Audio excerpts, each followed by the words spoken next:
General గా మనం life save చేసుకోవడానికి మెడిసిన్ తీసుకుంటాం, కానీ ఈ కింగ్ మాత్రం పాయిజన్ తీసుకున్నాడు. ఇది కథ కాదు, భారతీయ చరిత్రలో చెప్పబడిన ఒక ఆసక్తికర సంఘటన. హిస్టరీలో మనం చాలా మంది కింగ్స్ గురించే విని ఉంటాం, కానీ ఒక కింగ్ ప్రాణాలను కాపాడటానికి స్వయంగా తన గురువే ప్రతిరోజు భోజనంలో విషం కల్పించేవాడంటే మీరు నమ్ముతారా?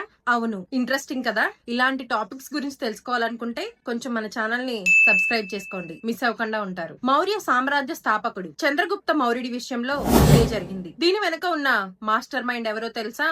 ఆచార్య చాణక్యుడు. ఆ రోజుల్లో శత్రువులు రాజులను నేరుగా ఓడించలేనప్పుడు విషకన్యల ద్వారా లేదా ఆహారంలో విషం కలిపి చంపేవారు. ఇది గ్రహించిన చాణక్యుడు ఒక వింత పద్ధతిని ఎంచుకున్నాడు. చంద్రగుప్తునికి తెలియకుండానే ఆయన ప్రతిరోజు తినే ఆహారంలో తక్కువ మోతాదులో విషాన్ని కలిపేవాడు. దీనినే సైన్స్ లో మిత్రిడాటిజం అంటారు. అంటే శరీరానికి కొద్ది కొద్దిగా విషాన్ని అలవాటు చేయడం ద్వారా భవిష్యత్తులో ఎవరైనా ప్రాణాంతకమైన విషాన్ని ఇచ్చినా శరీరం తట్టుకోగలుగుతుంది. ఇది చంద్రగుప్తుడిని ఒక లివింగ్ షీల్డ్ గా మార్చేసింది. కానీ ఒక రోజు ఊహించని ప్రమాదం జరిగింది. చంద్రగుప్తుని భార్య రాణి దుర్ధర గర్భవతిగా ఉన్న సమయంలో తన భర్తతో కలిసి భోజనం చేసింది. ఆ ఆహారంలో చాణక్యుడు కలిపిన విషం ఉంది. చంద్రగుప్తుడి శరీరం దానిని తట్టుకోగలదు, కానీ రాణి శరీరం తట్టుకోలేకపోయింది. ఆమె క్షణాల్లోనే కుప్పకూలిపోయింది. సరిగ్గా అదే సమయంలో అక్కడికి చేరుకున్న చాణక్యుడు రాణి ప్రాణాలు కాపాడడం అసాధ్యమని గ్రహించాడు. కానీ ఆమె గర్భంలో ఉన్న మౌర్య సామ్రాజ్య వారసుడు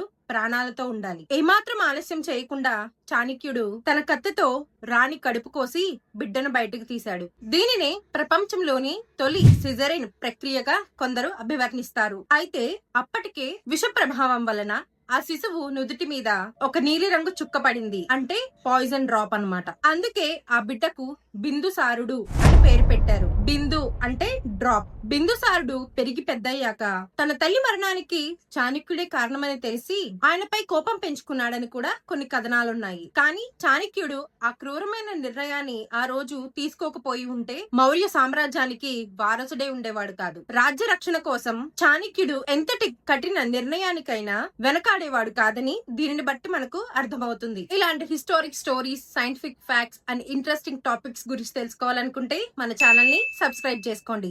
జై హింద్.